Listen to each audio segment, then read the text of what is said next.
Kumakalat na nga po sa social media yung balita mula dito kay Arjun na itong si Jomar daw ay di umano'y merong girlfriend. At ito po ay hindi si Carla. Well, hindi pa po malinaw kung ito ay parte lamang ng paninira nitong si Arjun. Na kung saan ay wala naman po itong pinakitang ebidensya pa na itong si Jomar ay nakipagbalikan or merong ibang karelasyon. At ang lumalala pa pong issue, pati itong si Carla ay kanya na ring pinagbintangan na meron pong boyfriend. Pumalag po itong nanay ni Carla. Ganun pa man ay nananatili pa rin pong tahimik sa kanyang YouTube channel itong si Carla at hindi pa po ito nagbibigay ang kasagutan doon sa pamimintang ni Arjun sa mga masuging taga-suporta po ng Jomcar ay wala pong naniniwala ito sa pinapakalat ni Arjun at ito daw ay dahil lamang sa tumitinding inggit nitong si Arjun sa naturang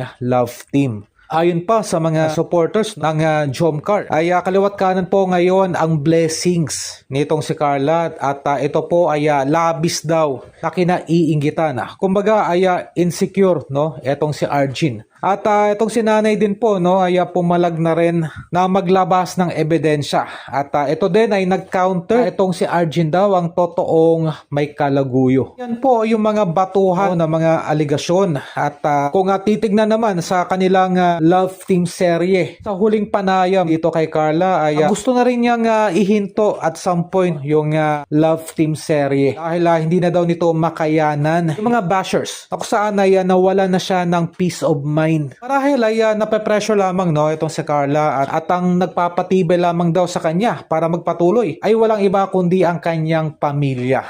Okay, para ito ay patuloy niyang masuportahan. Okay, ganun pa man ang mas mahalaga po ay tuloy-tuloy pa rin kahit papaano yung blessings. Dahil makikita naman po na napakabuti po ng naturang bata. Okay, napakabuti po ng kanyang ugali at siya po ay marunong tumanaw ng utang na loob dito sa mag-amang matubang. Na kung saan ay lalo po siyang minamahal ng kanyang mga followers.